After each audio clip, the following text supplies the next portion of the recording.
Olá, sejam muito bem-vindos a esse podcast maravilhoso. Eu sou David Vinícius e eu estou aqui com essas figuras maravilhosas, Juliana Oi. e também com LG. Olá. Sejam todos muito bem-vindos, bem-vindas e bem-vindes. Esse é o podcast Bicha Cega. E hoje o que a gente vai falar aqui? Vamos falar sobre processos para se assumir. Interessante, né? Vamos tirar todo mundo do armário aqui. E você tá ouvindo esse áudio maravilhoso, incrível. Ju, fala aí um pouquinho do seu microfone especial. Meu microfone especial. É especial. Estamos gravando presencialmente hoje com equipamento aqui do nosso estúdio, né? Às 3 horas da Às manhã. 3 da manhã, porque, né, somos bichas muito ocupadas. Enroladas. E Enroladas. muito organizadas, pra você ver, né? Mas, enfim, né, se a gente ficar aqui tagarelando, a gente não vai sair do lugar. Ju, Diga. parece que hoje a gente tem uma novidade, né? Temos. Quem viu stories lá no Instagram já sabe mais ou menos do que se trata. O nosso quadro, acho que é o primeiro quadro aqui do podcast, Sim. ele vai ser para falar um pouquinho sobre os nossos rolês como bichas Rolezeiras. e cegas e com baixa visão. E nessa semana, nessas últimas 2 semanas, nós fomos a 2 eventos muito legais, que foi no show do Francisco Elombre, que foi ali no Teatro da Reitoria, que foi muito legal, e no show da banda mais bonita da cidade, que inclusive foi hoje. Hoje é no dia que a gente tá gravando. Esse O LG não quis ir, porque ele detesta. Ele disse que a Yara é muito bonita e ele fica com inveja, então ele não quis ir. Né, LG? Você tá dizendo, né? Não, gente, eu não fui. Eu fiquei em casa cuidando da minha filha. Porque eu sou um pai muito responsável. E uma ótima dona de casa fazendo janta. e o arroz estava gostoso. Mas o macarrão tava péssimo, horrível. Ai, que horrível. Horrível. Horroroso. Horrível. Um espanto. Me faz mal. Ai, enfim. E daí a gente vai falar um pouquinho sobre como foi, sobre questões de acessibilidade. Temos coisas bem legais pra falar sobre questões de acessibilidade, né? Queremos também falar um pouquinho do episódio anterior, né? Porque a gente teve alguns feedbacks aí. Um dos feedbacks bem marcantes que a gente recebeu foi do Carlos, lá de São Paulo, falando, né, sobre o que a gente falou no episódio anterior, no 2, que agora eu não vou me lembrar o nome, mas era alguma coisa como a comunidade acolhe ou exclui. A gente estava falando sobre a marcha e sobre a nossa experiência lá, e sobre como a comunidade LGBT recebe corpos com deficiência, corpos fora do padrão. Se você não acompanhou, vai lá, tá imperdível. Escute e aí comenta lá o que você acha também. Vamos deixar aqui para nossa equipe da edição, a gente vai colocar aqui um resuminho do que o Carlos falou. E aí já vamos para o nosso próximo tema, que é o tema de hoje. Olá, David. Olá. Bom dia. Eu sou o Carlos Andrei, aqui lá do Grupo Livre. E eu ouvi ontem à noite, ouvi todinha o podcast, né, de vocês. Achei maravilhoso, achei excelente, maravilhoso mesmo. Muito bom a experiência, muito legal a fala de vocês, muito bacana o que vocês colocaram, né, no final. Bom, eu vou entrar no assunto já. Antes de mais nada, eu quero deixar um abraço para você, para o LG, para a Ju, viu?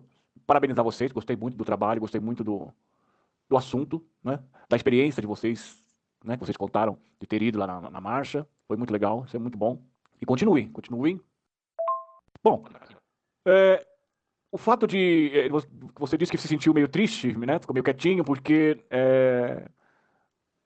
não estava percebendo o que estava se passando em redor, porque ninguém interagia com você, né? Pelo fato de você ser deficiente visual, realmente é isso mesmo. Eu já fui em várias viradas culturais aqui em São Paulo, que eu sou aqui de São Paulo. Já fui em várias viradas culturais, já fui assistir, ouvir lá o desfile da escola de samba, lá no Sambódromo. Já fui em parada LGBT. E em várias outras, né? Já fui em encontros, já fui em festas da Rádio CBN, enfim, já fui em muitas coisas aqui em São Paulo, muitas e muitas encontros, paradas, etc, etc. E se a gente não levar, né, alguém, o nosso grupinho, tá? A gente fica realmente sozinho. Sozinho. Porque as pessoas não se aproximam e perguntam o nome, as pessoas não nos abordam. Essa é a questão. As pessoas só nos abordam se for para ajudar, né?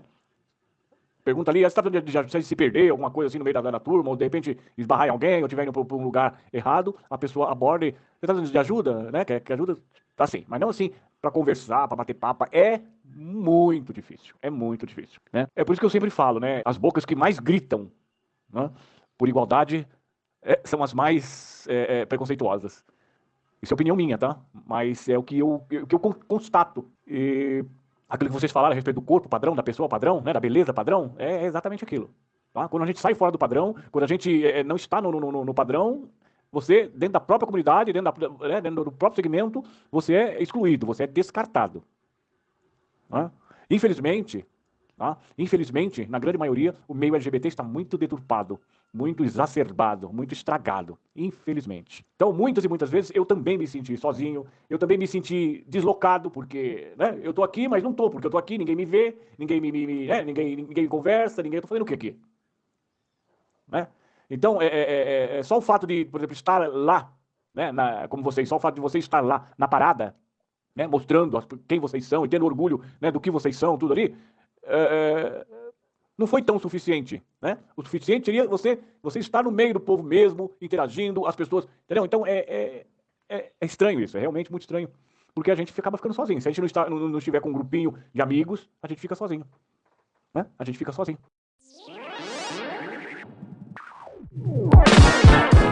Então, galera, o tema de hoje, como a Ju já falou ali no começo, né, é sobre como a gente se assumiu, processos de assumimento. Processos de assumição. Então a gente vai contar um pouquinho como foi essa experiência de se assumir, quem se assumiu, como se assumiu, se contou para os pais, se contou para a família, ou se não contou, né? Então a gente vai falar um pouquinho sobre isso. Antes só eu quero falar uma coisa, que você pode seguir a gente lá nas nossas redes sociais, no nosso Instagram, @bichacega, e você pode entrar em contato com a gente pelo e-mail bichacegapod@gmail.com. Lembrando que bicha é com CH e pod é POD. E você pode mandar a sua história, a sua crítica, o seu elogio. Mandem muitos elogios, meninas. A gente gosta. Você pode mandar lá, você pode mandar publicamente com o seu nome, e daí é bom que você discrimine lá, olha, tudo bem usar o meu nome, falar o meu nome, ou você pode mandar de uma forma anônima. A gente também aceita de uma forma anônima, só coloque lá no e-mail, não quero que fale o meu nome.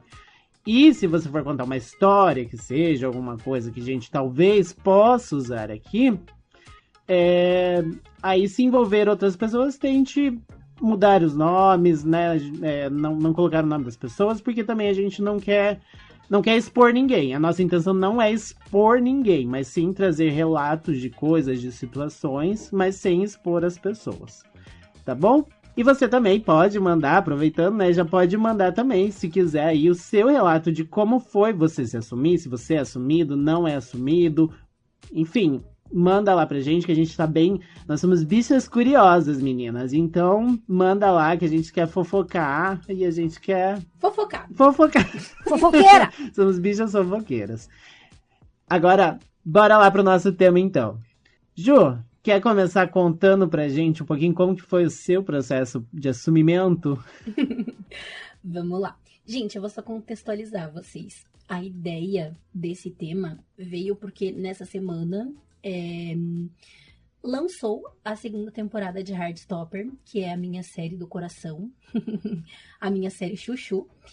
E nessa segunda temporada, pra quem assistiu, viu que um dos personagens tinha uma cobrança muito grande com se assumir para outras pessoas. E essa é uma cobrança que as pessoas LGBTs que são assumidas para pessoas próximas, elas têm muito, até pela própria comunidade, de tipo, não, vai, se assume mesmo, e talvez algumas pessoas não parem para refletir se aquela pessoa está preparada para se assumir, se ela tem condições para se assumir. Procurem, assim, por exemplo, o que aconteceu com o Kit Connor, que é o ator de um dos personagens de Heartstopper. Ele teve que se assumir de uma forma muito... Eu vou usar essa palavra porque é real, de uma forma um pouco violenta, assim. De uma cobrança muito grande, de uma pressão muito grande dos fãs. Olha, se assume, você é bi, você é hétero, o que você é? Então, existe uma cobrança muito grande e às vezes as pessoas acabam se assumindo antes do seu processo. Por pressão, né? Por pressão. É arrancada do armário, basicamente. E isso é uma coisa muito dolorosa e que acaba deixando consequências, né? Sim. E acaba causando estragos. Eu falo porque eu tive o meu processo de assumição, e foi um processo difícil pra mim, porque eu queria me encaixar na categoria lésbica ou hétero, e eu ficava me questionando, eita, mas eu beijei uma menina, mas eu gostei, nossa, foi muito bom. Mas eu também já namorei caras, eu já tive relacionamentos com caras e também eu gostei, mas então eu acho que eu sou hétero. Mas eu tenho mais relacionamentos héteros, então eu acho que eu sou hétero. Até que eu passei por todo um processo de entender o que era bissexualidade por ter um amigo bissexualista, né, amigo bissexualista? Olá. E eu me entendi como bissexual e eu me assumi quando eu quis. Essa história é até engraçada. Há um tempo atrás, o David e eu tínhamos um blog de literatura e acabou rolando uma tretinha lá no grupo por causa de um mal entendido. Eu fui interpretada de uma forma diferente, acabou dando briga. E aí eu fui falar pra moça, falei assim, olha aqui, você tá me chamando de preconceituosa. Eu sou uma pessoa com deficiência, sou uma pessoa com descendência indígena, sou uma pessoa bissexual, sou uma mulher. Como que você tem coragem? Foi mais ou menos nesse sentido. E detalhe que aí, né, eu, LG, a gente tava no grupo e a gente não sabia ainda. A Juliana não tinha chegado pra gente falar sobre isso. E a gente viu aquela mensagem e correu ligar pra ela. Que história é essa de você ser bissexual e não contar pra gente? É porque assim, gente, boa parte desse processo aconteceu durante a pandemia. Do meu entendimento. O meu entendimento aconteceu durante a pandemia. Então, a gente não tava com tanto contato assim. Então, eu não tive essa coisa de chegar, olha, gente, eu descobri aqui, eu sou bi, eu entendi agora. Então, comprei uma bissexualidade. Comprei agora, chegou pelo Mercado Livre a minha bissexualidade. E aí foi assim. E tive meu processo também de contar para os meus pais, né? Olha, contei para os meus amigos agora. E é engraçado como isso me deu foi tão bom, foi tão aliviante que alguém soubesse disso. Sim, mas Ju, vamos do começo. Como que foi pra você esse processo de você se entender? Quando que foi que você começou assim, né, que nem você falou, não, beijei menino e tal, mas como que foi realmente esse processo assim, psicológico, sabe? Essa questão, tipo, tá acontecendo alguma coisa aqui. Pra você chegar até esse ponto de contar pras pessoas, sabe? Então, vamos lá. Eu tinha essa luta interna de sou hétero, sou lésbica, o que eu sou? E aí eu conheci o LG, que era uma pessoa bissexual, convicta, segura de si, e eu fiquei tipo, cara, dá? Que massa! E eu comecei a lidar um pouco melhor com essa questão, tipo, então talvez eu possa ser bi. Porque eu gostei de beijar menina, eu gosto de ter relações com caras, então eu acho que eu sou bi. E eu fui maturando essa ideia. E eu fui começando a perceber, fui começando a, como que fala? A me acostumar com a ideia de tipo, tá bom, tudo bem, eu posso achar essa mulher gata pra caralho, eu posso achar... Nossa, falei um palavrão. Tudo bem. Primeiro palavrão do podcast, gente. Eu posso achar essa mulher gata pra caralho, não tem problema. E daí eu fui começar a perceber, assim, de tipo, mulheres que tem aquela coisa, né? Se você, olha, eu acho que... Eu falava assim, ai, eu não sou lésbica, mas eu casava com essa Maria Gadu. Sim, ela falava muito isso. Essa mulher eu casava. A Marjorie Este Ano, meu Deus, o crush que eu tenho na Marjorie Este Ano, do tamanho do planeta. Não sei quem... Olha, não sei quem eu amo mais.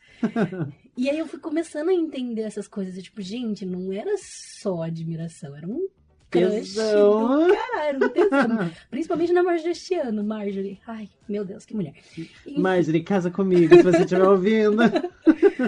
E eu fui começando a engolir melhor essas questões e a me entender e aceitando cada vez mais essa atração que eu sentia por mulheres, que antes era uma coisa que eu negava porque eu tinha que ser hétero. Então eu fui começando a aceitar melhor isso. Uhum. E até chegar nesse ponto em que, tipo, tá bom, agora isso ficou bem assentado dentro de mim, é isso mesmo, sou bissexual e vou falar pras pessoas. Na verdade, não foi um plano falar pras pessoas. Eu não planejei, tipo, eu vou mandar isso nesse áudio agora. Eu estava zangada e eu falei, olha, eu sou bissexual. E depois só que eu fui tocar, que eles me ligaram, que nossa, eu falei isso lá. Opa, saiu aqui. E como que foi pra sua família, assim? Pra sua mãe, seus irmãos? Cara, foi muito Pra minha mãe, eu me assumi... Porque eu e minha mãe, a gente fazia muita coisa junto na pandemia. E aí a gente tava indo no mercado, e aí a gente tava falando de uma coisa aleatória, assim, daí eu peguei e falei assim, a gente tá falando de relacionamento. Eu falei assim, eu sou que nem o Renato Russo, eu gosto de meninos e meninas. E aí ela ficou quieta, assim... eu gosto de homem. Foi assim que eu saí do armário pra minha mãe. E ela entendeu. Depois o meu pai sabia, meu pai drasto, né? Que eu tenho meu pai biológico e meu padrasto. Uhum. E ela contou pra ele. E eu contei pros meus irmãos também, um dia na cozinha. E tipo assim, todo mundo reagiu tranquilamente. Tipo, tá bom, não sei o quê. É uma coisa que eu sendo gay, eu sempre frequentei a casa da Ju e eu sempre me senti muito acolhido lá. Uma pela Ju, que sempre me acolheu muito bem, e outra pela mãe da Ju, assim. Eu tinha minhas questões de, tipo, não sabia como contar pra minha irmã, enfim, né, mas eu ia pra casa da Ju... E lá eu me sentia bem, porque eu podia ser quem eu era tranquilamente. Mais pra frente eu vou falar aí quando chegar a minha vez de falar. Mas só pra contextualizar que a mãe da Ju sempre foi muito tranquila com esse ponto e sempre acolheu muito bem essas questões, né? Sim, foi muito tranquilo ali naquele núcleo. O meu maior medo era o meu pai, porque o meu pai é uma pessoa meio imprevisível, assim. E ele é bem mais velho que a minha mãe, então pra mim esse é um problema. E aí ele liga de vez em quando pra gente conversar, a gente fica horas no telefone. E aí eu queria te contar uma coisa. Aí eu desisti no meio do caminho, falei, não vou contar não, que o telefone tava no Viva Voz. Não vou contar não. Aí ele, já tirei do Viva Voz o telefone, fala que o pai quer saber. Não sei, eu fico pensando hoje em dia, o que ele pensou que eu ia falar? Tipo assim... Não sei o que ele pensou. E aí eu peguei e falei assim, é porque talvez ao invés de ter 2 noras, porque os meus irmãos até então são heterossexuais, você pode ter 3. Aí ele ficou quieto um pouco. Daí, tá bom. E daí eu peguei e falei que era bi. Aí ele, tá, mas o que é isso? E aí... Isso daí, ele pegou e falou que se eu tivesse feliz pra ele era o que importava, que tava tudo bem. E eu fiquei tipo, tá bom, era só isso. Enfim, foi assim, foi tranquilo. E depois que eu contei pro meu pai, que pra mim era, né, era ali mais importante, o resto eu falei, foda-se, agora, segundo palavrão do podcast, dane-se, agora vambora, né? Agora o mundo inteiro pode saber, vou gritar pro mundo, e é isso. E vou participar, vou ter um podcast que eu vou falar pro resto do mundo que eu não falei. Exatamente, agora o resto do mundo que eu não falei vai saber. Mas é uma coisa que você falou, né, Ju, que eu acho que os maiores monstros quem criam são a gente, né? Somos. Óbvio que tem situações e situações, mas aí você tava com medo, achando que seu pai, nossa, né, ia... Gente, eu vou falar uma coisa muito importante aqui. Eu me assumi com 20 anos de idade. Eu estava com a minha carteira de trabalho assinada, com um emprego estável, com um trabalho ou um salário meu. E isso foi muito importante, porque se eles falassem assim, não queremos você aqui, eu iria para outro lugar. Porque eu tinha essa oportunidade. Era independente. Eu né? era independente. Eu tinha como me sustentar. Então, assim, eu falei sem medo. Mas se você não tem isso ainda, e se você acha que talvez o recebimento dos seus pais não seja tão bom assim, e se você acha que for melhor para você esperar até que você esteja pronto para isso, até que você possa ser independente, espere. Espere, porque a gente sabe o que acontece. Existem muitas histórias de pessoas que são expulsas de casa, acabam tendo que morar na rua. Então, assim, só se assuma se você, não ninguém, não o seu colega, não o seu namorado, não a sua namorada, só se você estiver seguro de que você vai estar e você vai ficar bem. Porque senão, não se assuma, não ceda às pressões, porque é um processo seu, é uma coisa que, se tirarem de você, é isso, esse processo foi meu e eu tenho muito orgulho dele. E ninguém tirou ele de mim. Então não permita que outras pessoas tirem o seu processo e atropelem o seu processo. É isso. Arrasou, bicha! Ai, gente, muito legal, né? Tipo, essa questão do processo que a gente... Legal, né? Legal pra uns, pra outros não é tanto, a gente entende isso. LG, quer falar? Quer contar pra gente? O que você quer fazer? Ou você quer que eu fale? Porque eu tenho bastante coisa pra falar. Não, deixa você por último, já que você tem bastante coisa pra falar. O que eu posso dizer, né, sobre o meu processo? Acho que foi parecido com o da Ju. No começo, pelo menos, nessa questão da indecisão de hétero e gay. Porque eu só conhecia essas duas denominações e essas duas caixinhas, né? Não tinha conhecimento da bissexualidade, enfim, das outras letras que tinha. Nem sabia de comunidade nenhuma. Gente, eu era uma pessoa muito, muito alheia, assim, à tecnologia na minha adolescência. Então, tipo assim, eu fui ter um celular muito depois. Não lembro com quantos anos, mas muito depois, assim. Então, eu era bem, bem alheio às coisas, assim. Então, o que eu conhecia era hétero e gay, e eu nem sei como eu conhecia isso. Essas denominações. Mas, enfim, quando eu tive o acesso ao computador e ao celular, eu comecei a pesquisar mais sobre isso. Porque eu tinha essa coisa de eu preciso me decidir logo e aonde eu vou ficar. Porque, né, tem toda uma construção daí pra frente quando eu decidi. Até eu não vou lembrar exatamente como, mas através de pesquisa mesmo, eu encontrei a bissexualidade, né? Eu li sobre, eu vi vídeos sobre, eu vi depoimentos sobre. E aí comprou a dele também. Sim, as avaliações estavam ótimas, assim, e bem versáteis, assim, e eu comprei. Mas foi assim, só que eu não usava muito esse termo, assim. Eu me entendia bissexual, mas eu não era de falar, de usar esse termo. Passou uns anos, né, eu no armário ainda, mas já consciente disso, da caixinha que eu estava, mas jamais conheci alguém, um bissexual, assim. Não tinha referência nenhuma disso. Passou uns anos, eu acho que... Passou muitos anos.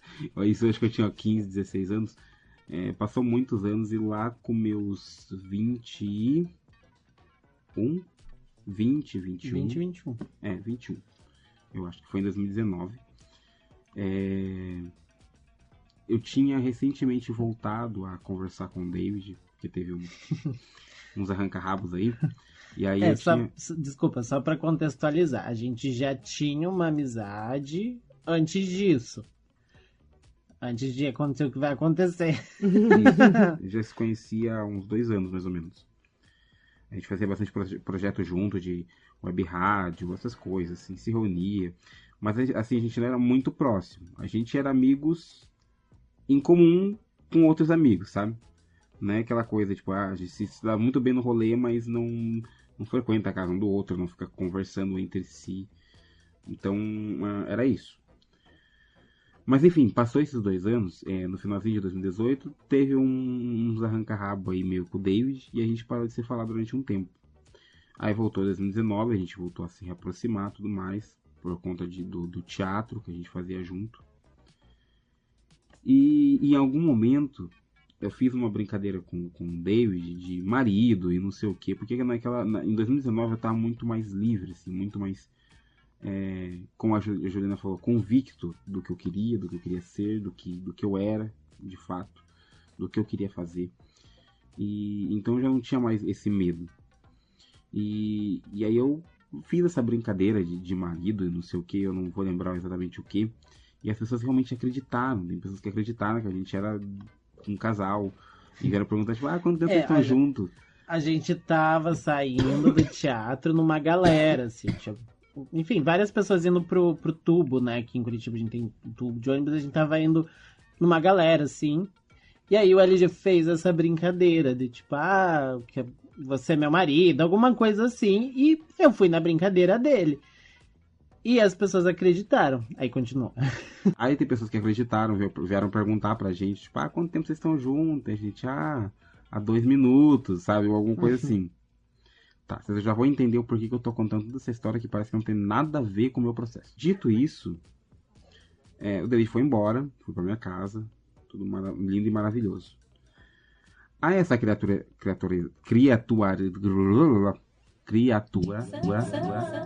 foi embora. Essa criatura aqui chegou em casa, junto com a Juliana, na casa da Juliana.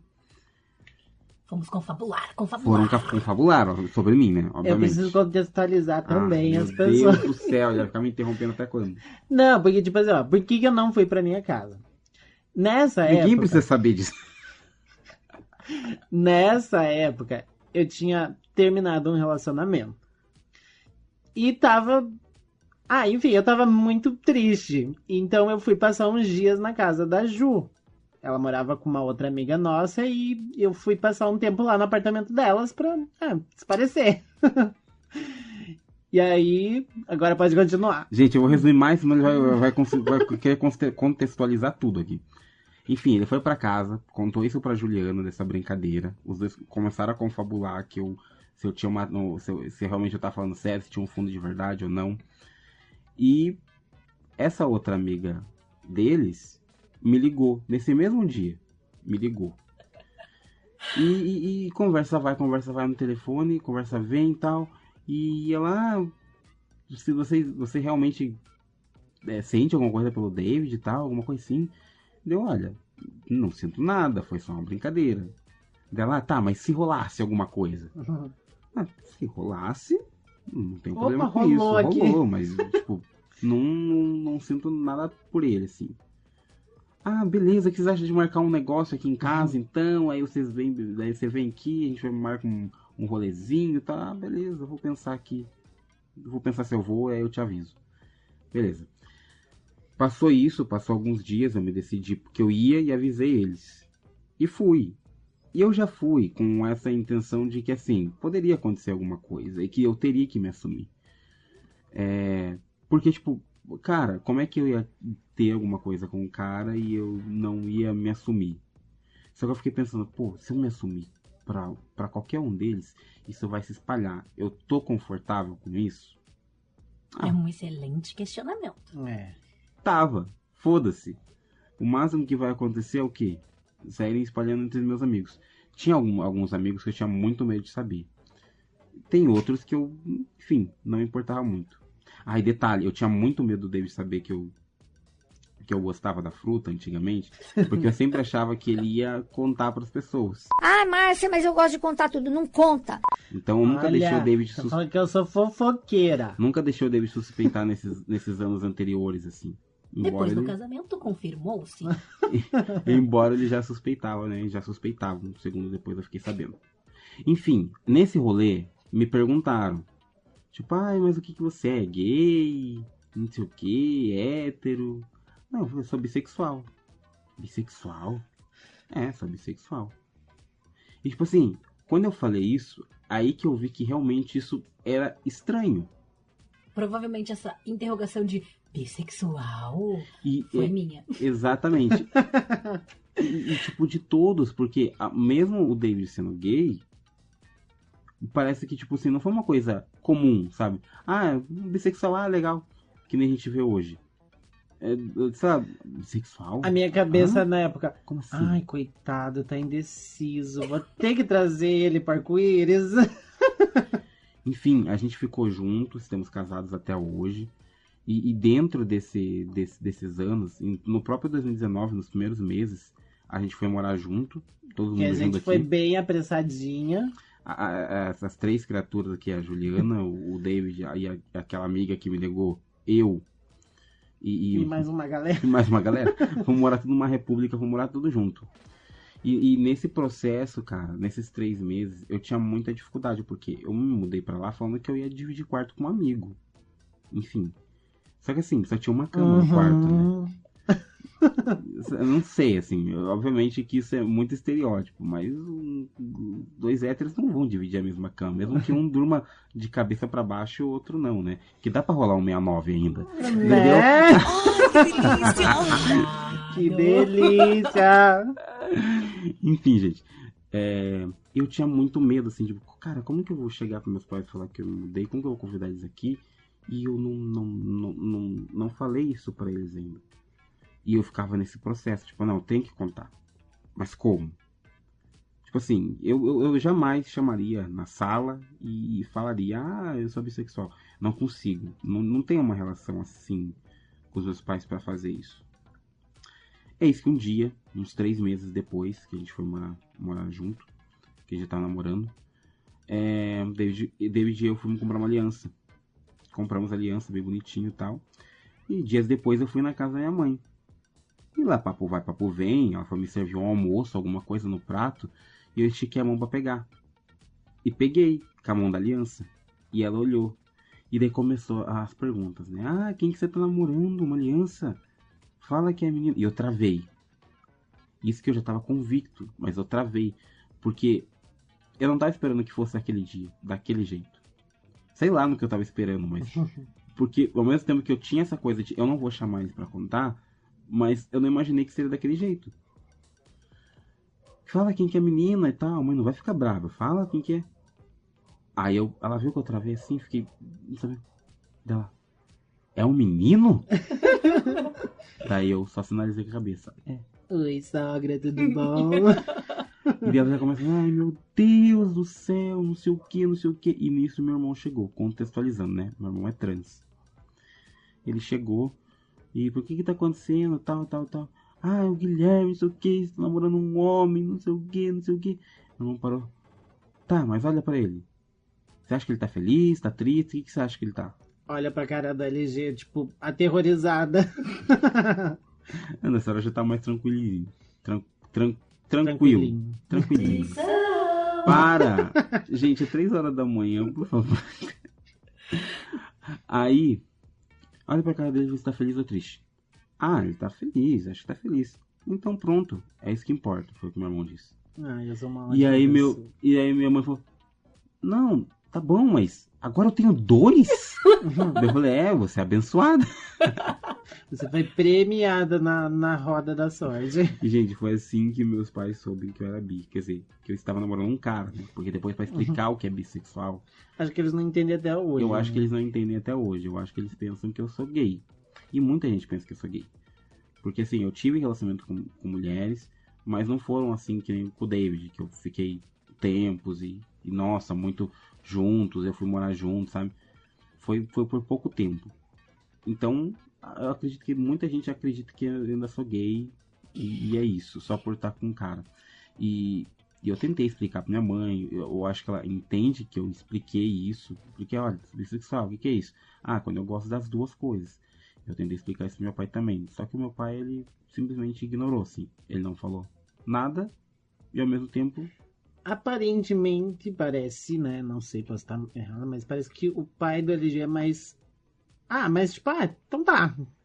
Sabe? Tipo, não dá muita importância. Só que a gente não sabe se não dá muita importância ou se só ignora o fato pra não ter que falar sobre, né? Porque daí ao mesmo tempo, trazendo aqui, porque sempre eu peso o podcast, né? Mas o meu pai, ele não consegue falar pros outros que o David é meu marido. Eu já percebi isso. A minha mãe tinha muita dificuldade disso no começo.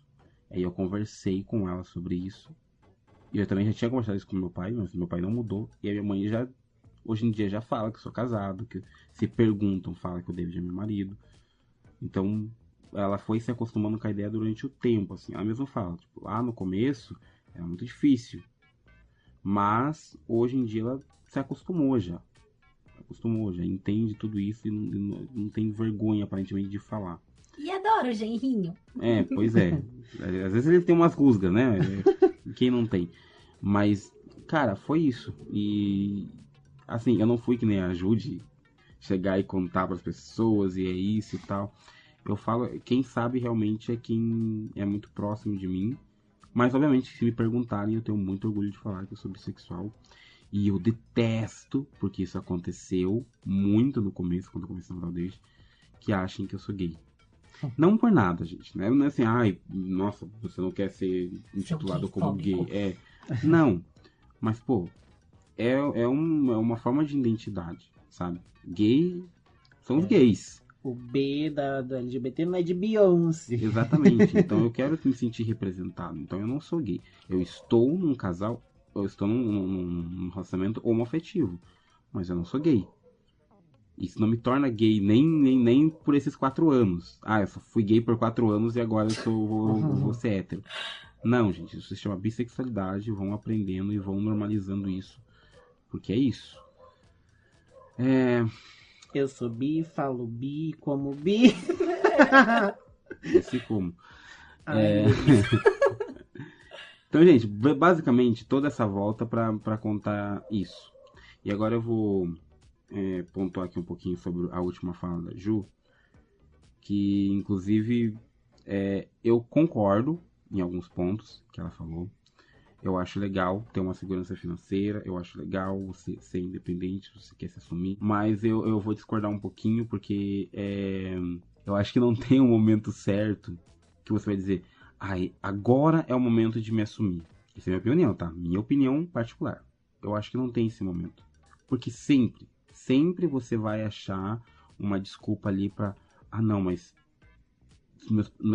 agora não é o momento de eu falar pros meus pais. Agora não é o momento de eu me assumir porque pode acontecer isso. Agora não é o momento de assumir porque, sei lá, eu tô sem emprego. Agora não é o momento de assumir porque eu quero estar estável no emprego. Não é o momento de me assumir agora porque eu ainda não consegui uma faculdade pra me manter. Então, assim, o medo vai fazer com que você não encontre esse momento. E às vezes tem que ser assim. Não na pressão, como aconteceu aí com o Kit Connor, né? Da série. Não é isso que eu tô dizendo. Mas, às vezes, precisa ser assim como aconteceu comigo, sabe? De repente, pega você de surpresa. Porque você não tem pra onde fugir. E aí você tá ali. Você tem que falar, é só isso mesmo e pronto. Sabe? Mas eu acho que entra muito nessa coisa de você estar confiante, seguro de fazer aquilo. Porque que nem você já não morava com seus pais. Você já tinha a sua casa, o seu dinheiro. E tem realidades que a pessoa às vezes se sente pressionada para se assumir, mas ela mora com os pais, depende dos pais, sabe? Não tem o que fazer. Mas aí que tá. Como que isso vai ser mudado? A partir de quando isso vai ser mudado? Porque, cara, não dá. Eu particularmente, se você tá num relacionamento com uma pessoa que já é assumida, dificilmente isso vai rolar se você também não enfrentar os medos que tem. Porque você pode ser o mais independente possível. Mas o medo da tua família virar a cara pra você, isso nunca vai passar. É que a independência, eu falo no sentido de, tipo, se você acha que a sua família não vai reagir bem, se você tem esse medo da sua família não reagir bem,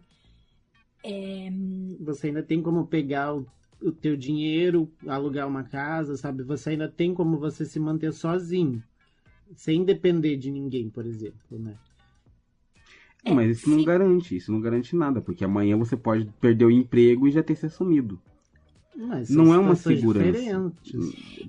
Pra mim, eu não acho uma segurança. Eu acho que você precisa, o que eu quis dizer na minha fala é se preserve, se cuide e se assuma se você estiver seguro. A mensagem principal era essa. Se você tiver essa segurança financeira, vai ser melhor ainda. Se você não tiver e você não sabe, a questão é como vai ser a sua vida depois? Se você não tiver uma segurança financeira e se sua família te expulsar de casa, que acontece. Sim, é uma Então, realidade. tipo assim, se preserve nesse sentido. Se você puder fazer terapia, se você puder procurar o apoio de alguma outra pessoa que você confie, procure também, busque conselho, busque uma ajuda. Tente ao máximo não fazer nada de forma impulsiva se você não estiver seguro. A questão principal é segurança consigo mesmo. A gente tem que lembrar aqui que a gente tem um espectro bem grande de situações que podem acontecer. Desde que você pode se assumir tranquilamente e vai ficar tudo bem, para as coisas mais piores e terríveis que possam acontecer, Que né? a gente sabe que acontece. Você, não sei, a tua realidade quem vai saber é só você, né? Só você vai saber as pessoas que você convive, o meio que você convive, se você tá seguro ou não para fazer aquilo, se aquilo pode te gerar um abuso psicológico, um abuso físico, né? Enfim, são inúmeras coisas que podem gerar aí. Então só você vai saber a situação que você vive. Mas eu acho que guardar isso pra si não deixa de ser um abuso. Porque o abuso psicológico vai estar ali ainda. Porque, gente, toda família sabe quando tem um LGBT ali escondido. Não tem como. Por mais mascarado que você seja. Você pode namorar. Acho perigoso. É muito perigoso esse discurso, porque a gente tá falando. Não, mas pera, você tá me interrompendo e eu quero terminar o que eu tô falando. Você pode namorar, você pode fazer o que você quiser. Mas sempre a família, alguém da família vai suspeitar. E o abuso vai estar ali, porque essa pessoa vai tentar te forçar a ser uma coisa que você não é. E você nunca vai sair dali justamente por causa disso. Cara, mas a gente tá falando de coisas totalmente diferentes. É um abuso, sei lá, de um adolescente, por exemplo, que... É porque são muito, que nem eu falei, são muitas realidades que podem acontecer. Desde pais que são religiosos, pais que são abusivos. Eu sei de situações de pessoas que usavam e falavam do tipo, você mora na minha casa e você vai fazer o que eu mandar enquanto você depender de mim. E aí a pessoa vai fazer o quê? Vai pôr o rabo no meio das pernas e tá bom. Pra mim, isso já é um abuso que a pessoa não vai conseguir se assumir mesmo que ela seja independente. Porque isso vai ser... Cara, por quantos anos a pessoa tá vivendo aquilo? É porque a gente tá falando de segurança. Se ela não vai conseguir, ela não está segura. A gente tá falando de se assumir quando você estiver seguro. Não, também acho que você deve se assumir quando você estiver seguro. A questão é, tipo, como se sentir seguro nessa situação? Porque não tem como você falar que, tipo assim, vou me assumir pra família porque minha família é tranquilo. Você não sabe. Às vezes o que você pensa é que você tem uma família super religiosa e você se assume e não é nada daquilo que você pensou. E às vezes você se assume numa família que é super aberta, se diz super cabeça aberta, e recebe a pior enxurrada de crítica que você poderia receber. E aí entra a questão da segurança financeira que eu trouxe na minha fala. Se você não sabe como a sua família vai reagir e você precisa depender dela e você vai depender dela, ou se você sabe que a sua mãe não vai aceitar, é uma coisa a se pensar, é uma coisa a que se questionar. Por isso, daí, se você tiver condições, procurar um terapeuta, procurar alguém mais velho em que você confie, procurar uma outra pessoa em que você confie para conversar sobre. Aí eu concordo com você. Agora, eu não acho que a situação, a segurança financeira vai ajudar muito nesse quesito. Assim, você vai parar de depender da família, você pode sair de casa, só que a questão emocional é o que pesa mais, não é nem a questão da financeira. O que vai pesar mais é a situação emocional, da tua família não falar com você, dos teus amigos não falarem mais com você. E aí entra de novo, daí entra a segurança. Eu tô preparado para as consequências do que vai ser isso? Mas você acha que em algum momento a pessoa vai dizer, estou preparado para receber tudo isso?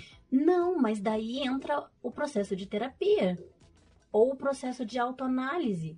Gente, outra coisa também que a gente não pode esquecer é o nosso público. LGBTs com deficiência visual. Pessoas com deficiência. Que aí já traz um outro aspecto que é bem mais complicado também, né?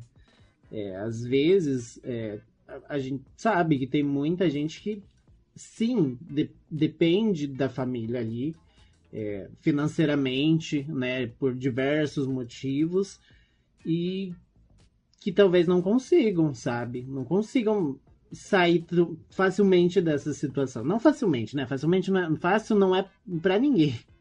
Mas traz uma questão ainda mais difícil, né? Gente, a questão é, tipo assim, eu não estou dizendo não se assuma se você morar com seus pais. Eu estou dizendo, se assuma se você estiver seguro de si mesmo.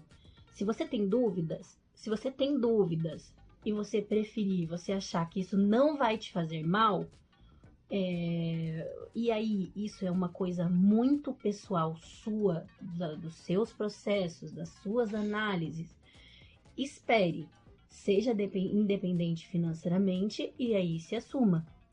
E assuma as consequências. Mas assim, tudo tem a ver com a sua segurança, com as suas análises, com o seu autoconhecimento emocional, psicológico. Então, assim, tenha segurança se você puder. Tenha segurança financeira se você puder.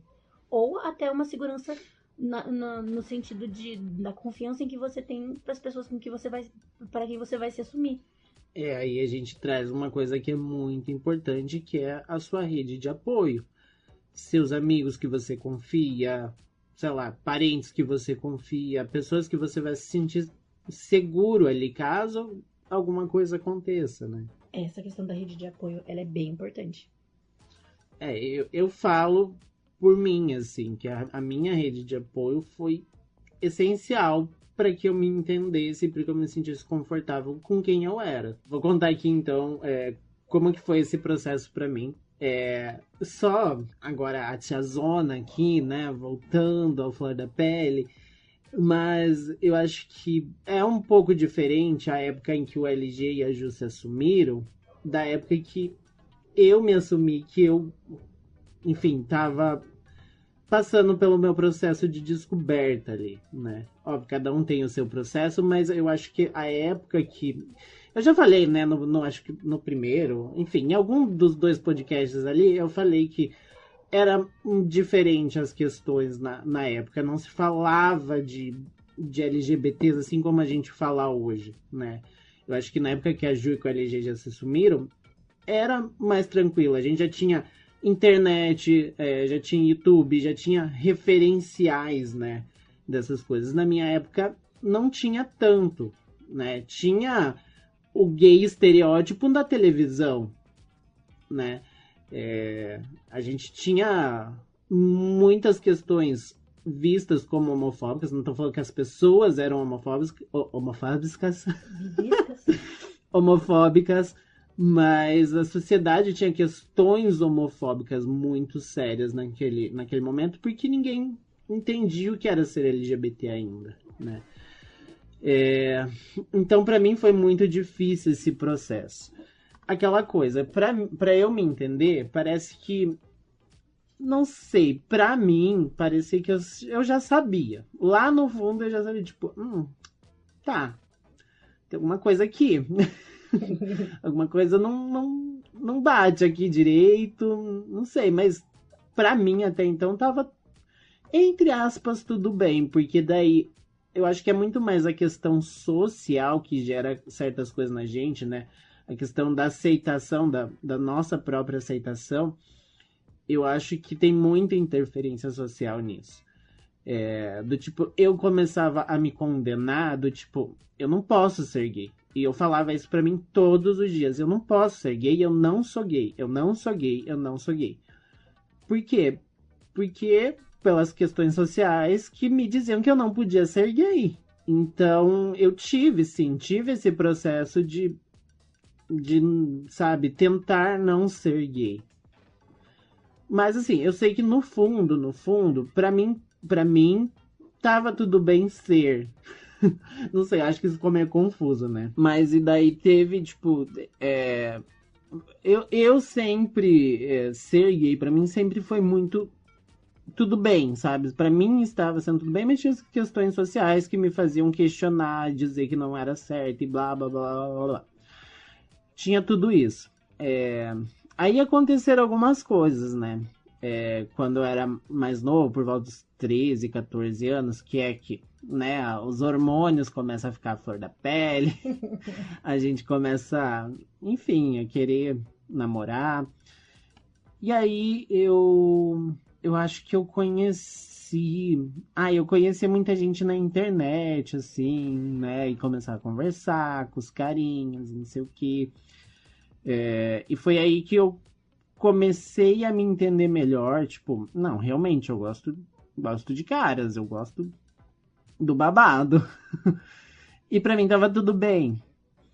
E aí eu comecei a namorar, e aí teve uma época, pra quem não sabe, eu já falei em outros podcasts também, mas quem me criou foi a minha irmã, porque a minha mãe faleceu quando eu tinha 8 anos, então todo esse processo da minha adolescência, quem enfim, me criou foi a minha irmã. E aí, quando eu tinha ali por volta, eu acho que eu tinha 14 anos, a minha irmã um dia pediu meu celular emprestado, que ela queria fazer alguma coisa no celular, queria ligar na operadora, não sei, ela queria fazer alguma coisa. E nessa época eu tava conversando com um cara, acho que foi o meu primeiro namoradinho, assim, Nossa, bem tiazona, né? Namoradinho. O primeiro namorado, assim, à distância, tipo... E eu trocava mensagem, naquela época era SMS, gente. Vocês têm noção da época que é. Eu trocando SMS com ele, assim, e morrendo de medo da minha irmã pegar. E nesse dia ela pegou meu celular pra ligar na operadora, e aconteceu o quê? Ela pegou uma mensagem desse cara. E, tipo, não tinha nem como eu dizer que não era, porque ele tava falando alguma coisa, tipo... Ai, te amo, sabe? Uma coisa bem... bem entregadora, assim. Entregadora, nossa. Comprometedora. Bem comprometedora. E o nome dele tava salvo com nome e sobrenome, porque a bicha aqui era burra, nem pra mudar o nome do contato. E aí ela veio, me perguntou o que era aquilo, o que tava acontecendo. E, tipo, eu não tava preparado naquele momento, sabe? Eu acho que entra muito nisso do que a Ju tava falando, de não estar preparado. Eu não tava preparado naquele momento pra me assumir. Ali, basicamente, o meu armário, a porta do meu armário foi aberta. E... enfim, foi complicado, assim. Porque... não aconteceu nada de grave, assim, mas a minha irmã falou pra mim naquela época, olha, eu acho que você ainda é muito novo pra dizer se você é ou não é gay. Não sei, gente, eu realmente não sei se isso, sabe, faz sentido, porque, né, eu já sabia o que eu gostava ali. Mas, enfim, outra coisa aí pra gente abrir uma discussão, né, e ela falou, eu acho que você ainda é muito novo, eu acho que espera você ficar um pouco mais velho pra você entender, pra você ver se é realmente o que você quer. E aí você chega pra mim e fala se você for, né? Só que assim, aquilo caiu de uma forma, tipo, muito ruim pra mim, particularmente. Porque, né, que nem eu falei, meu armário foi aberto ali e eu não tava esperando por aquilo. Naquela semana, a minha irmã ficou uns dias sem falar comigo. E aí entra a questão do processo, né? Do processo das pessoas que convivem com a gente entenderem o que tá acontecendo, né? E, sei lá, aquilo me doeu muito, sabe? Porque parecia que eu tava fazendo uma coisa muito errada. Uma coisa muito, muito errada. E eu precisei depois, né? Depois hoje eu tenho essa noção do tipo, pô, era o processo da minha irmã. Talvez ela não tava braba comigo por eu ser aquilo. Mas ela tava tentando entender, eu acho, né? Então, enfim, foi o processo dela, assim. Depois ficou tudo bem, assim, né? Eu não lembro se eu continuei falando com o cara ou não. Depois de um tempo eu parei de falar com ele realmente. E a vida seguiu, assim. Até que... Aí eu tinha 14 anos. Quando eu tinha 23 anos, eu realmente comecei a ir namorar com um cara que eu conhecia presencialmente. Era um cara que já era assumido. Uma pessoa que já era assumida. Comecei a namorar com ele. E não foi uma coisa assim que... Eu cheguei pra minha irmã e contei, tipo, senta aqui que eu quero falar com você e sou gay. Não. Esse foi o meu processo. Eu nunca achei que eu precisava chegar pra ela, sentar e falar, sou gay. Eu fiz uma coisa que é mais arriscada, sabe? Porque eu gosto de emoções fortes. Bora levar o macho pra casa, né? Um dia, eu não sei, a gente ia sair de algum lugar, de algum evento, alguma coisa. E daí, nessa época, eu já tava indo... Todo final de semana eu tava indo pra casa dele. Assim, não sei o que a minha irmã pensava sobre aquilo, se ela já desconfiava ou não desconfiava. Eu acredito que sim. Então, todo final de semana eu tava indo pra lá. E daí teve esse dia que eu saí do lugar com ele. E eu queria ir pra casa dele. Eu acho que devia ser uma sexta-feira. E aí eu queria ir pra casa dele. Só que a gente tava, tipo, sei lá, no centro e eu precisava ir até minha casa pra pegar as minhas coisas. E eu falei pra ele, vamos lá comigo? Não sei de onde eu tirei essa coragem. Aí, beleza, vamos lá. E a gente foi, e a minha irmã tava em casa, e ela recebeu bem, assim, não teve nenhum problema. Eu acho que ela recebeu como ela receberia qualquer outra pessoa, assim, sabe? Não teve nenhuma questão, realmente. E eu acho que foi a partir daí, né, que daí eu tava indo todo final de semana pra casa dele, tava... Enfim, eu acho que daí ela foi entendendo esse processo. E daí outras vezes eu levei ele lá e ela, né, recebeu ele muito bem, conversou com ele, enfim. Foi um processo, assim, muito tranquilo. E basicamente foi essa forma, assim, que eu me assumi, entre aspas, né? Depois teve... Porque nessa época ainda, quando eu namorava com esse cara, eu não tinha ainda essa coisa do tipo, vou postar no Face, vou falar pra todo mundo e foda-se todo mundo. Não, eu ainda era muito seguro. Eu tinha muita essa insegurança, eu tinha medo do que a minha família ia falar, eu tinha medo do que algumas pessoas iam pensar, então era bem complicado, assim. Então eu preservei muito esse relacionamento. Quem sabia desse relacionamento era as pessoas que eu convivia, os meus amigos, as pessoas mais próximas, assim. E aí, em 2019, né, a gente terminou. E daí aconteceu o que o LG contou, né, enfim, da gente ficar junto, não sei o que, morar junto.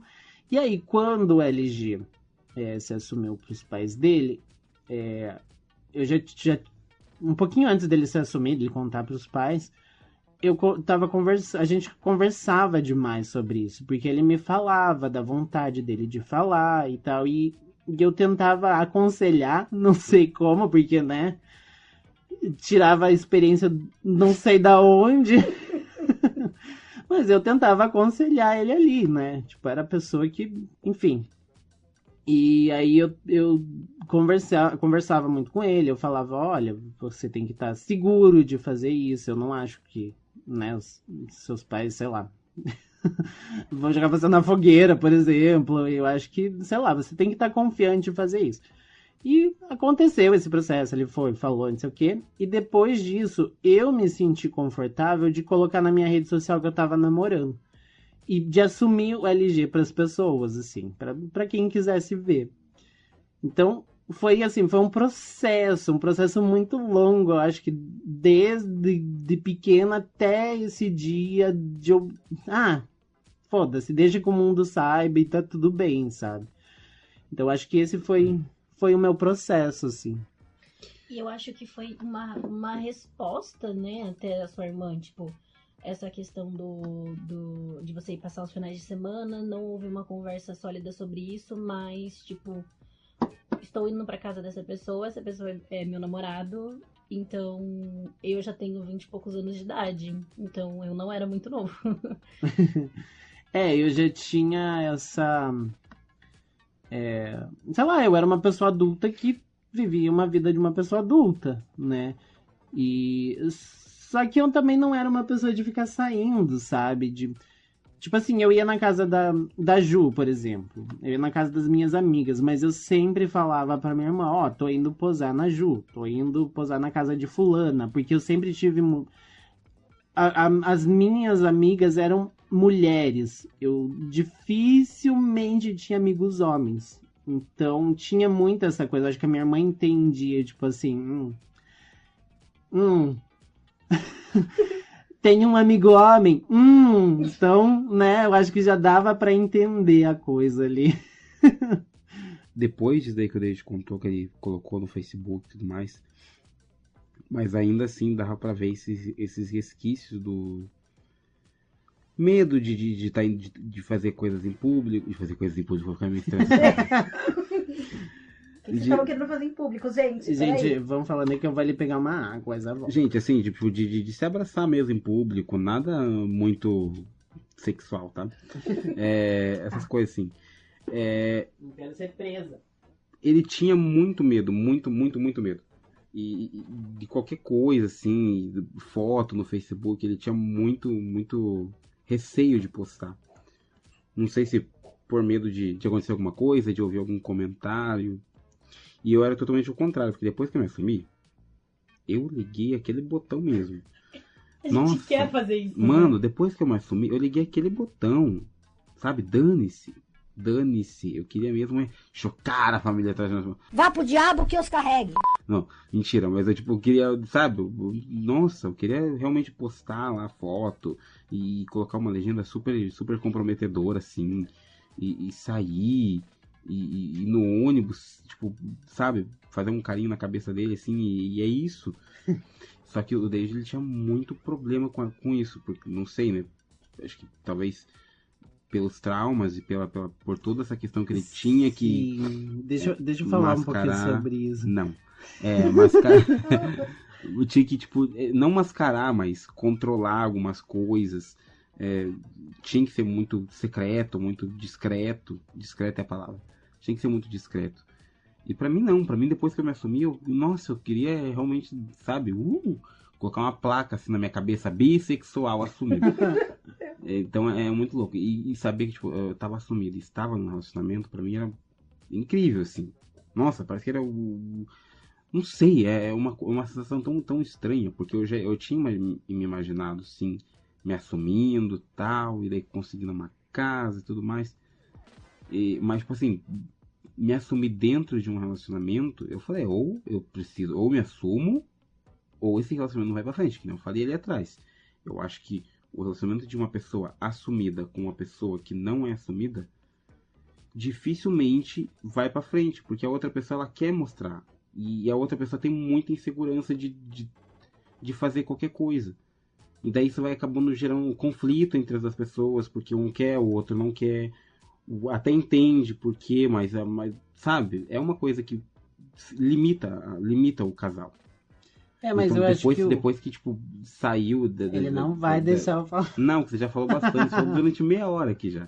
Cláudia, senta lá. Depois que você destrava isso, você quer mais é que todo mundo saiba mesmo. Tipo, isso aí, posta e sai, e compartilha, e leva em jantar. Nossa, é uma coisa muito, muito, muito estranha, muito louca. Parece que você quer se aparecer, mas é uma coisa muito louca. É porque você pode dar aquele grito de liberdade. Eu me senti exatamente desse jeito, LG. Porque eu tava tão feliz comigo mesma, por eu ter conseguido me entender, que eu queria compartilhar isso com o resto do mundo. Você quer que as pessoas saibam. Porque isso faz tanto sentido pra você e aquilo te faz tão feliz que você quer que as outras pessoas saibam. Eu senti a mesma coisa. A primeira oportunidade que eu tinha de falar que eu era bi, eu fazia, porque é libertador. Você fica tanto tempo guardando aquilo que quando você tem a oportunidade de falar, você dane-se, Você quer você soltar. quer falar, você quer falar, você quer falar. É uma coisa muito louca, gente. Eu fui muito extremista, assim. Eu fazia o David pagar cada coisa. Um dia eu trouxe, nesse primeiro ano mesmo, eu trouxe ele aqui no Ano Novo. E lá no meio dos fogos, assim, eu peguei, agarrei, taca ali um beijo no meio de todo mundo. Tipo, gente, o David, pra quem não conhece, é meio tímido com pessoas que ele não conhece. E aí eu, no meio de todo mundo, na frente de casa, no meio da rua praticamente, eu me faço uma coisa dessa. Só que, tipo assim, eu tava tão feliz, tipo, ano novo, 2020, papapá. Super, super na vibe, assim. Mas é muito louco isso. É uma sensação que, tipo, você só sabe quando você passa. E quando você guarda aquilo demais, e de repente, pum, você pode extravasar aquilo e é isso. Eu tive muito essa prisão de realmente ter medo. Eu não posso me expor. Na minha cabeça eu não podia me expor, porque era errado socialmente, sabe? Então, eu tive que passar por esse processo de entender, tipo, não, tá tudo bem você ser quem você é. Até pouquíssimo tempo atrás, assim, né, eu tinha medo de certas coisas. Eu tenho certas inseguranças de coisas que eu preciso tratar na terapia, assim. E tipo, não, tá tudo bem você ser quem você é. Tá tudo bem você dar um beijo no teu marido em público, no Ano Novo. Se as pessoas. Óbvio, gente, casos e casos, mas. Sei lá, se as pessoas achassem ruim ali, era um problema delas, que elas precisavam lidar com elas. Não era um problema nosso. A gente só estava vivendo a nossa vida. E hoje eu entendo isso. Hoje eu sei o lugar que a gente ocupa, né? E tá tudo bem. Gente, eu preciso contar um fato emocionante que o David fez. Pode não ter nada a ver com o tema, tá? Então abra um parênteses aqui pra vocês. Conta! Mas a gente assumiu no Facebook, né, que a gente tava em relacionamento sério e tal, nesse primeiro ano. Alguns anos depois, que a gente já tava junto e tudo mais, o David foi inventar de mudar o nosso status no Facebook. E ele achou que não ia aparecer pra ninguém. E ele mudou, casou-se com o LG. Gente, assim, eu acordei. Parabéns, que belo casal, não sei o que, super acreditando que a gente tinha casado de verdade no papel, entendeu? Gente, pelo amor de Deus, tô vindo aqui agora que não, a gente não casou há 2 anos atrás. Foi só um pequeno equívoco. Um equívoco que aconteceu ali no Facebook, que o David achou que ninguém ia ver. E choveu de comentário. Mas, sabe, tipo, daí agora eu vou trazer pro tema, por que isso foi bom? Bati no microfone. Por que isso foi bom?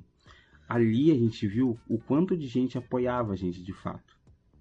Desde lá de trás que a gente tinha medo de postar uma foto, de fazer qualquer coisa junto, por medo de receber alguma crítica, de receber algum comentário tão negativo a ponto de da gente ficar mal. Ali, que foi um equívoco que o Deja achou que ia aparecer só pra ele, pra mim, choveu de comentário, parabéns, felicidades, vocês merecem, tal e tal. Ali veio a família, sabe? Tipo, eu tinha muito medo da minha família, assim, do que iam achar e tal. E não, tipo, minha família super, nossa, parabéns, felicidades. Porque família é uma coisa, né, gente? A gente pode até trazer um episódio especial só pra falar de família. Mas família é aquela coisa, você não sabe o que pode acontecer. Ao mesmo tempo que pode ter coisas muito boas ali, pode ter coisas extremamente negativas. Então, você não sabe o que vem. E vendo, tipo assim, realmente encararam de boa, sabe? Estavam lá comentando e tudo mais. Não sei, pra mim aquilo lá, tipo, mesmo já ter passado 2 anos da gente ter se assumido e tudo mais, e teoricamente todo mundo já saber, eu falei, nossa, tipo, é isso. Tá tudo bem, sabe? E ali a gente viu as pessoas que realmente apoiam, entre aspas, né? A gente. E o que eu ia falar da questão da família também, né? Que a gente só vai saber quando a gente, agora que eu vou abrir um aspas, tipo, bissexual, porque as pessoas podem falar, tipo, a gente aceita, de boa, tudo mais, papapá. Desde que você seja um bissexual, mas que esteja num relacionamento hétero. Se você aparecer num relacionamento homoafetivo, já complica a situação. Porque daí eles têm que, né, rebolar ali pra explicar aquilo pros outros depois. Então é fácil dizer que tá tudo bem, mas você só vai ver isso quando realmente, tipo, você, sei lá, aparecer com alguém que é do mesmo sexo que você, ou ficar com alguém, ou sabe alguma coisa assim que realmente tirem eles da zona de conforto. E daí agora eu já tô abrangendo mais do que família, até pra no geral pessoas próximas de você. Eu tenho muito isso com a minha família, porque assim, é isso, você dizer que aceita é uma coisa, agora como você vai reagir a isso? Eu tenho muito isso com a minha família. Eu Sim. fico, o que vai acontecer quando eu chegar lá e apresentar? Na época, gente, vou contextualizar aqui, na época, isso ainda não tinha acontecido, mas hoje eu tenho uma família terrivelmente evangélica. Então, tipo assim, não sei qual será a reação deles. Eu prefiro acreditar do fundo do meu coração que eles tratarão a pessoa que estiver comigo bem. Mas eu já ouvi de pessoas dentro da minha família: não, eu respeito você, mas eu vou ficar muito mais feliz por você se você casar com um homem. É isso. É sobre isso. É muito louco, né? Porque como assim você respeita, mas daí você respeita se eu fizer uma escolha que você acha melhor. Exato. Que você acha melhor. É louco, eu perdi a linha de raciocínio que eu ia falar aqui, mas é basicamente isso que eu quis dizer. E, mano, pra você ter uma ideia, quando eu contei pra minha mãe do David e tudo mais, que eu contei quem era, né? Porque eu me assumi, e ela perguntou a quem mãe que dele era. já me conhecia antes, quando a gente era amigo. Porque eu encontrava o David pra ir na casa dos amigos e tal, e ela já tinha visto ele em fotos e Eu pessoalmente. já tinha vindo aqui sendo amigo dele. Exatamente. Inclusive na época eu estava namorando uma outra pessoa. Então ela já conhecia. E aí eu fui falando, é o David, sabe? David, não lembro. David, aquele que tem o cachorro, que, enfim, usa o cão guia e tudo mais. Tá, aquele, tá. E daí eu fui explicando pra ela. Só que, tipo assim, eu tinha muito medo de trazer o David aqui, com medo dessa reação que eu acabei de falar. Tipo assim, não, beleza, a gente respeita vocês lá, a gente aqui. Mas como que eu vou trazer o David aqui no ano novo? Porque esse era o plano que eu contei ali em cima, né? Como eu vou trazer o David? E se maltratarem ele? O que eu faço? Como eu vou agir? Será que eu vou defender? Ou será que eu vou travar que nem foi quando eu me assumi? E aí eu vou deixar o cara constrangido? Não sei. E eu fiquei com muito medo disso. Muito medo, muito medo. E eu falei pra minha mãe, e se eu trazer ele, como que seria? Não, pode trazer, não vou tratar ele mal, não sei o que. É aquela coisa, né? A gente fica com o pé atrás. Gente, foi muito, muito fofo quando eu vim aqui, quando eu fui, né? Porque a família dele me recebeu muito bem. Assim, pelo menos eu, em momento algum, senti alguma diferença, sabe? Óbvio que tiveram, tipo, esse aqui é o amigo dele. Daí já corrigia. Amigo não, namorado. Mas, nossa, eu sempre fui tratado, até hoje, assim, sempre fui tratado muito bem pela família dele. Tipo, E agradeço a Deus por isso. E a assim. gente cria coisas na nossa cabeça, porque eu criava que minha mãe ia, sabe, fazer um colchãozinho separado pra nós dois. E não, tipo, a gente chegou lá na casa, depois da meia-noite e tudo mais, e ela tinha arrumado a nossa cama ali, e eu falei, nossa, gente, eu realmente não imaginava. Só por que eu não imaginava? Deixa eu contextualizar, né? Porque minha mãe também é evangélica. Então ela sempre, quando meu irmão primeiramente se assumiu lésbica, depois trans, ela nunca aceitou. E foi assim um preconceito terrível, tanto que eu acabei sabe, fazendo isso também por influência dela. Então, sabe, o que eu ia esperar de mim, assim? Se eu já vi como que foi no processo com meu irmão. Então, ver aquilo, tipo, gente, realmente é uma coisa que eu não esperava. E daí a gente vê, né, que do que a gente tava falando, que a gente tava falando também, de que a gente só vai saber na hora que aconteceu o negócio ali. E aí você pode tanto se surpreender pro lado bom, quanto pro ruim. Sim. Agora, que é foda ouvir isso de eu vou ficar feliz. Eu vou ficar muito mais feliz por você. Eu vou ficar muito mais feliz por você se você casar com um homem. Meu filho, quem é você? Quem disse que eu quero que você fique feliz aqui? Que frase é essa, né, gente? Né? As pessoas não se dão conta, né, gente? Enfim. Nossa, acho que eu monopolizei aqui falando do relacionamento e do... Acontece. É porque a história pelo menos a minha história de se assumir se mistura muito a esse relacionamento que eu tô agora. Então não tem como desvencilhar uma coisa da outra. Sim. A minha não se resume a relacionamento nenhum. Sou solteira, gente. Quem vai querer uma jararaca igual você? Podem deixar os contatinhos aí que a Juliana estará caçando. Sim. Estou disponível. Ela está no Tinder Mandem e no Hair. DMs. É. Mandem Para de me DMs no expor. Para de me Instagram. expor. Desculpa, amigo. Então mandem DMs lá no @bichacega. Quiserem mandar e-mail também, as senhorinhas. Gente, a gente tem um e-mail, tá? Mas a gente sabe que pouca gente manda e-mail, mas é mais pra vocês mandarem relatos, coisas, né? Que é melhor mandar por e-mail, às vezes. Vocês querem que a gente crie um WhatsApp? Que é mais original, assim, mais original não, mas é mais atual, né? Deixem sugestões, né? Se vocês quiserem, a gente pode. Século XXI. A gente pode criar um WhatsApp só pra vocês mandarem Muitas coisas. coisas pra gerenciar, Jesus. Não dá A conta gente também. mal cuida do Instagram, gente. Nossa, mas, gente, a gente pra cuidar do Instagram, olha, Mas por vocês a gente cria, a gente faz tudo por Sim. vocês. isso. Não, mas já que a gente tá falando de Instagram, vocês que acompanham a gente lá, devem ter visto as nossas últimas postagens. E é isso, e agora começa o nosso quadro que vai se chamar Rolezinho dos viados. Não. Rolezinho das Bi. Bicha rolezeira. É isso aí, bicha rolezeira. A gente vai criar um nome pra esse quadro, tá? Algum dia a gente cria. Rolezinho dos Rolezinho das Bicha Bi. rolezeira. Bicha rolezeira. Bicha rolezeira.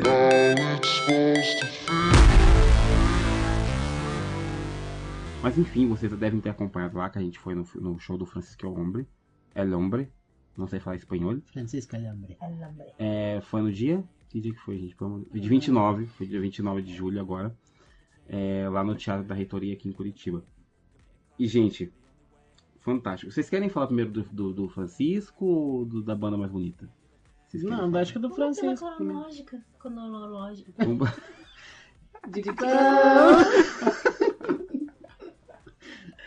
Cronológica. Tá, depois que a gente tá chapado. Já. Gente, eu tô morrendo de sono. Não sei quando tô acordado aqui ainda. Então vamos falar primeiro aí do show do dicção do Francisco El Hombre. Ai, gente, tá péssimo isso. A dicção já não tá funcionando em português. Daí traz um El- espanhol. El Hombre, isso. Francesco Alambre. Eles trouxeram um show incrível, né? Comemorando os 10 anos dele da banda. Não é 10 anos, é 10 anos. Eu não vou falar isso, porque se minha dicção tá falando em português. Não vou falar isso. anos. E, gente, com músicas incríveis. Ele, no álbum que eles têm, se vocês forem procurar no Spotify. Que se chama 10 anos. Chato! Traz toda a energia que, assim, obviamente não vai trazer a sensação que você tá lá no show. Mas traz toda essa energia. Eu tô apaixonado por esse álbum, sinceramente. Tem versões de várias músicas que, obviamente, eles já gravaram, né? Mas pra mim, assim, as versões superaram as versões originais. Dá pra Essas mexer versões muito a novas. bunda. Gente, eu que não sou de me mexer em show, eu parecia, sei lá... Ele foi com a bunda no chão. Eu parecia um coelhinho lá a gente tava bem na Saltitante. frente, assim, A gente tava bem na frente, assim, e eu tava super dançando. Saracuteando. Tomara que ninguém tenha gravado nada, né? Pelo amor de Deus. Mas enfim, fantástico. incrível. E eu vou deixar o David e a Juliana falar, que senão eu vou ficar aqui falando até amanhã. Cara, eu acho que o mais sensacional que eu acho muito relevante a gente falar, que foi a parte de acessibilidade. Gente, a gente chegou lá. Assim, primeiro a gente nem entrou no prédio e já tinha uma pessoa lá fora vindo perguntar se a gente queria ajuda. A gente se sentiu muito especial. A gente era a banda que ia tocar. Então a moça veio, perguntou se a gente queria ajuda, né? A gente aceitou pra entrar, porque tinha muita gente ali. Tinha uma fila enorme, gente. Aí a gente entrou ali, a moça ficou com a gente, esperando até a gente poder entrar, porque a gente chegou e eles estavam passando o som ainda. Então a gente ficou ali pra fora esperando. E aí abriram, a gente foi pros nossos lugares, ela ajudou a gente. Ai, gente, foi assim, sensacional. Queríamos mais lugares que tenham acessibilidade dessa forma, sabe? Eles tinham um comitê especial de acessibilidade, que o nome era Comitê de Acessibilidade.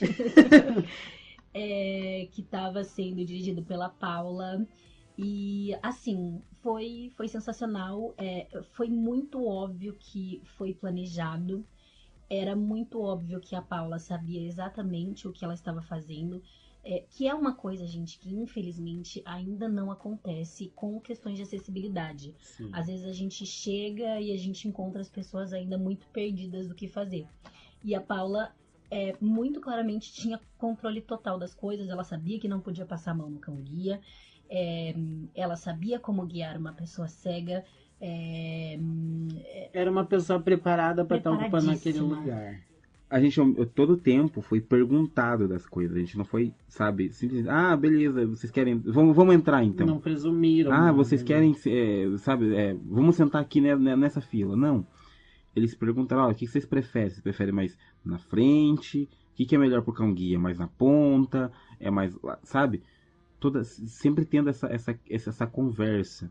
E desde a Paula, que era a coordenadora disso, até as meninas que estavam lá ajudando, que é a Vitória e a Alex, super, sabe, prestativas, assim, tipo, qualquer coisa pode pedir, conversando com a gente normal, não é tipo... Sempre perguntando. Porque gente. também não é questão só da pessoa estar trabalhando, colocar você no lugar e, sabe, Sumiu. some. E mal fala com você. Não, as meninas ficaram ali conversando com a gente descobriu que uma delas era a vizinha da Juliana. Foi divertido, inclusive. Ela já ganhou uma carona no final do rolê. Então, sabe, tipo, a gente já indicou o podcast ali. Então, tipo assim, a gente foi fazendo mais do que, sabe, essa questão de, tipo, ajudar. Realmente a gente, tipo, se sentiu acolhido ali. Sim, Se sentiu total. respeitado, se sentiu... não sei uma palavra que eu possa usar mais. A gente se sentiu gente antes de qualquer coisa. É isso. Acho que isso resume tudo. E é bem isso que a Ju falou, sabe? Eles tinham controle de tudo. Eles estavam, sabe? Porque não era só a gente ali de pessoas com deficiência, né? Acho que tinha pelo que eu ouvi, tinha umas 10, 11. Tinha 2 cães guias no teatro. Então, gente, não é fácil. Pô, você tem que estar de um lado, daqui a pouco você tem que estar do outro. Depois você corre aqui, corre ali, ajuda um lá, vê o que o outro quer aqui. Então, não é fácil. E você tem que ter muito jogo de cintura ali pra manter e não passar por cima da vontade da pessoa, sabe? Pra fazer as coisas rápido. Sobretudo, teve respeito, né? Antes de qualquer coisa, eles respeitaram muito a gente. Isso foi um fundamental pra tudo. E aí, né, que nem o LG falou, a Amora tava junto lá. Eu levei Acho que ela. tem gente que não conhece a Amora. Diga quem é a Amora, porque ela nunca A apareceu no Amora é nosso minha Instagram. cão-guia, ela é um labrador preto, Ela de está aqui 8 roncando. anos. E agora ela deve estar no 10º sono dela. Se vocês perceberem nos outros podcasts, ela tá roncando no fundo. Então vai ser bem frequente isso, a gente tá gravando ela roncando no fundo. Essa é a participação dela. Então, eu levei ela porque eu na minha ingenuidade, eu pensei, não, é um show em teatro, vai ser tranquilo, né? A pessoa inocente que não sabia que Francisco Elombre era tudo aquilo. E aí a gente ficou bem na frente, perto de uma caixa de som. E eu falei, não sei se vai dar muito certo isso. E começou a música alta e eu vi que a Amora ficou incomodada. E eu já tava pensando em levantar e ir pra fora, né? Tipo, beleza, gente, fiquem aí que eu vou ficar lá fora com a Amora. E não, gente, nossa, a Vitória, ela salvou o meu rolê. Porque ela se dispôs, ela perguntou se eu queria que a Mora. Se eu queria que ela ficasse lá fora com a Mora, que pra ela não teria nenhum problema isso. E eu deixei a Mora com ela lá. E tipo, nossa, consegui curtir o show. E daí ela vinha. As pessoas vinham, né? Às vezes vinha alguma das outras meninas que estavam junto, falava: Olha, a Mora tá lá, tá quietinha, bebeu água, tá tudo bem. Sabe? Então tinha essa preocupação de. Porque eu também tava lá no show, mas tava preocupado, meu Deus, será que a Mora tá bem? Então tinha também esse carinho delas irem, olha, tá tudo bem com a Mora, sabe? Ela tá lá embaixo, tá quietinha. Então foi isso que salvou o meu rolê, assim, né? E mesmo antes disso, antes da música começar, a Paula chegou pro David e perguntou: Olha, caso a música incomodar a Mora, você gostaria de sentar um pouco mais lá para trás, que daí eu já deixo um lugar reservado lá para você, umas 5 fileiras mais para trás, para não ficar tão na frente. Então, mais isso, sabe? Ela veio com essa preocupação, com essa sugestão já, e a gente deixou isso. Só que daí tem a questão que, tipo assim, a gente tava tudo junto na frente, né? E daí, se o David fosse para lá, ele ia ficar mais isolado. Então, graças a Deus que teve essa possibilidade da Vitória ficar com a Mora lá embaixo. E aquilo, né, gente? A gente também não... Assim, eu pelo menos, eu não sei vocês, mas eu não imaginava que a gente ia ficar na frente, porque eu achei que a gente ia pegar aquela fila e ia acabar sentando mais lá atrás. Eu jamais imaginei que a gente ia ficar ali na primeira fila. Então, assim, também não tinha como a gente deixar a Mora, né? Trancar a Mora dentro de casa e ir pro show, não dá. Então, mas graças a Deus que deu tudo certo. E a gente conseguiu curtir o show, a Mora conseguiu ficar tranquilinha, de boa. E o som era alto, hein, gente? Pelo amor de Deus. Parece que foi uma pancada, assim, quando baixou o grave na caixa. Parece que, sei lá, viu um golpe, assim, pá. Pra quem não ouviu ainda, é uma banda de muita percussão, muito... E bem eletrônico, assim, né? Tinha muitas coisas eletrônicas, assim. Então aquele grave batia, tremia, gente, assim. Escutem Francisco Elon. E principalmente escutem esse último álbum aí, o 10 anos. 10 anos. Gente, e daí não tem que falar da banda, né? A banda é incrível. Eu não vou falar aqui a história pra vocês, porque daí eu não vou buscar na minha mente, mas eu sei que foi idealizada por 2 irmãos mexicanos, né, que fazem parte da banda. Já estão aí há 10 anos no mercado. E cara, são letras fantásticas, assim, sabe? Eu não sei o que falar, porque realmente são letras. Escutem, gente. fantásticas. Spotify, YouTube, então tudo aí, tá? Escutem. Talvez a gente deixe um trechinho aqui pra vocês ouvirem de alguma Eu música. vou pensar se vocês merecem. E é isso. E daí no final do show, né, a gente teve a oportunidade de tirar fotos lá com 2 integrantes da banda. E Tá lá no nosso Instagram. tá no nosso Instagram, vai lá Arroba conferir bicha também. seca.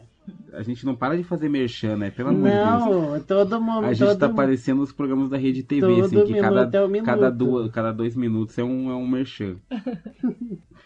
Mas é isso, gente. Acho que o que a gente tem pra falar realmente desse show é isso. Foi Show perfeito. incrível e a questão da acessibilidade maravilhosa. Nota 10. Espero, 10/10. eu espero que realmente isso se repita mais vezes em outros lugares, sabe? E a gente fez questão de realmente deixar bem claro pra Paula que foi um trabalho bom, sabe? Porque quando é bom, a gente Sim. tem que elogiar, sim. A gente tem que elogiar. E não é babar ovo, é realmente elogiar. Olha, vocês fizeram um trabalho bom. Sabe? Pontuar. Por que vocês fizeram um trabalho bom? Por isso, por isso, por isso. É bom. Porque é isso, sabe? Agora talvez a Paula e a Vitória e a Alex, que estavam nesse trabalho, sabem que aquela é um jeito de se fazer acessibilidade, entendeu? De lidar não, que eu não gosto dessa palavra. Mas Realmente é o jeito de fazer. É o jeito de fazer. Porque sim, tem um jeito de fazer. E é isso. Agora, vamos para esse último rolê, que esses dois aqui foram, então eu vou ficar mais quietinho aqui, porque eu não participei. Que é o show de hoje, de ontem, de sábado. Do dia 5 O de show do agosto. dia 5 de agosto. Ju, quer falar? Pode falar, eu acho que você tem um. É porque, gente, eu sou muito fã da banda mais bonita da cidade. Desde a minha adolescência eu já acompanho eles. Foi há 84 anos. Sempre acompanhei. Então, já é a segunda vez que eu vou no show deles e esse show foi maravilhoso. Porque eles trouxeram eles estavam lançando, né? Era o lançamento de um EP que agora eu não vou me lembrar o nome. Marial?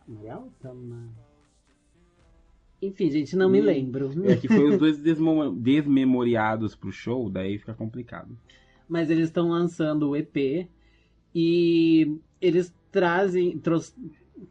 trouxeram um trabalho que durante a pandemia, que eles não estavam podendo fazer show, eles estavam fazendo lives, como todos os artistas. Só que foi um trabalho muito bonito que eles fizeram, porque eles uniram as músicas deles, trouxeram músicas de outros artistas, e não eram tipo qualquer música, eram músicas que faziam muito sentido para eles, de diversas questões, e uniam isso junto com uma poesia ou com um texto de algum artista, assim. Então, nossa, foi um trabalho lindo, lindo, lindo. Nas lives já foi lindo, então no palco foi mais lindo ainda isso, sabe?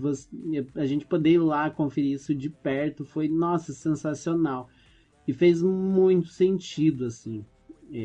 Quer falar, Ju? O porquê fez sentido? É que pra mim o momento mais emocionante foi o momento em que eles cantaram Amarelo. E entre as estrofes, entre a primeira e a segunda parte da música, aconteceu um monólogo da pessoa que estava cantando com eles no palco. Fala sobre aceitação, fala sobre como uma palavra errada de alguém, uma palavra impensada de alguém, mata a gente por dentro.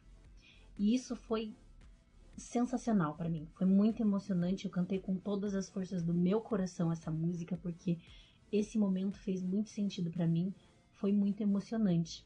E a gente tá vendo aqui, né, eles valorizando o trabalho, e eles como uma banda já afirmada no mercado, com os pés assentes no mercado, dando oportunidade para as pessoas que ainda não estão tanto assim. Cara, foi lindo isso pra mim. Foi lindo ver eles fazendo esse trabalho, né? Não por, vamos fazer esse trabalho, mas era muito óbvio que a Uyara admirava aquelas pessoas que estavam ali no palco. Então foi muito lindo, assim. O mais bonito, assim, de ver é que eu agora falando como fã, mas o crescimento da banda, assim, ao longo dos anos. E depois que veio, assim, a pandemia e tal, eles estão trazendo trabalhos sociais muito sensacionais. E é isso que a Ju falou, a gente vê que aquilo é importante para a Uyara, né, que é a pessoa que tá ali, né, à frente, é a vocalista. Então a gente vê que para ela faz muito sentido aquilo, óbvio, né? Eu acredito que faça sentido para a banda toda, mas estou falando particularmente dela porque é a pessoa que tá ali dando a cara à frente, né? Então, é incrível. A gente vê que ela mesmo ficava feliz, ficava emocionada com aquilo que estava acontecendo. Ela vibrava junto com a gente, né, Ju? Sim, a alegria que a gente estava sentindo, a gente percebia que era a mesma que ela estava sentindo. E, cara, é uma alegria enorme você perceber que alguém que você admira te respeita. Sim. Essa é uma discussão para outro podcast, né? Mas nem sempre a gente tem a oportunidade de se orgulhar das pessoas que a gente admira. E eu senti isso com a banda mais bonita. Foi muito, muito emocionante para mim esse show, gente. E eu fiquei sabendo que tem alguém que já cantou com a banda mais bonita. Sim, gente, foi bem naquela época em que Bem no comecinho, né? estourou a oração no YouTube.